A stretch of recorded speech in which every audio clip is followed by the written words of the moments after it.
Why are you the right person for this job? A classic. No one knows the answer to this question.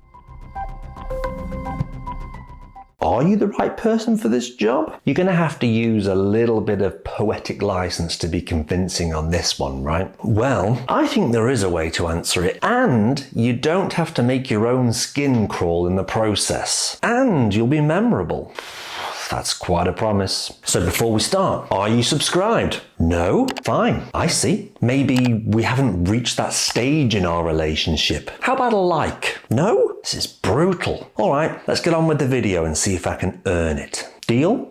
So this question comes up all the time. They like to change the wording of it from time to time, but the theme is always there. Personally, I think this is actually quite a positive question rather than a negative. It's usually asked when things are going quite well. So I like to think of it more of like icing on the cake. So when someone asks me this question, I'm starting to get a little bit excited. I just need to push you over the edge. I mean, let's think about it. Most people don't ask this question when they think you're definitely not a fit for the role. That would be particularly cruel. I mean, beg for the job so I can reject you.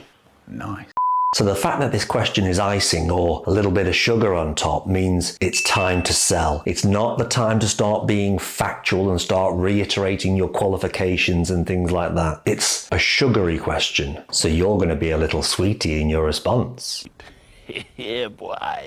Most people don't like to sell themselves, and as developers, it doesn't usually form part of our makeup. We always come across as fake when we try to sell ourselves, and that's what most people do. They start overselling and telling the other person what they want to hear, or at least what they think they want them to hear. Don't get me wrong, sucking up can work, but so many people are doing it and everyone's stating their altruistic intentions. It no longer helps you to stand out. It's more of a baseline at best. So rather than flattering the interviewer with the standard phrases like, I'm just so in love with the company mission, or this is the best company in the world, or maybe you'll move into the more usual classic phrases. I want to write code that's going to save the world and enrich the lives of everyone.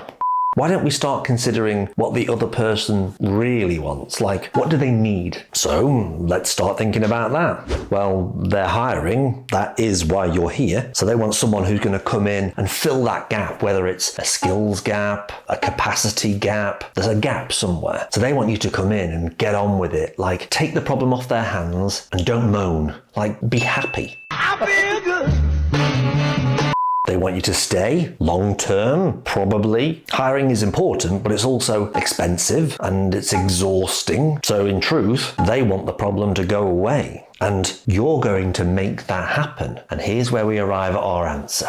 Let's go back to the start. Why are you the right person for this position? And let's pretend it's a React position, just for today's example. So here's where I'd start with something that goes along the lines of, well, I've been a developer for a few years now, but in the early days I was exploring. I was sacrificing other things like salary and the commute and team culture and those things for the right tech. I wanted to learn my craft. I wanted to go deep on those things, so that's where I was heavily focused. Now I'm in a slightly different position. I've discovered what I love. I found React, everything just clicked, and now I can build apps quickly, robustly, and I just enjoy my job when I'm doing React. So that's really what I want to do. But now I want all of the other things to fall into place too. So, the other things are important. I want to be doing React. I want to work in a decent team with a good culture. I want a reasonable salary. You remembered to negotiate a good salary, right? So that's how I found this job. It seems like the perfect fit. It's the right tech. I've done a little bit of research on Glassdoor. You seem like a really happy, friendly company, doing great things, working on cool projects. So if this job is as advertised, I'm all in. This is really what I want to do, and this sounds like it could be the right place for me.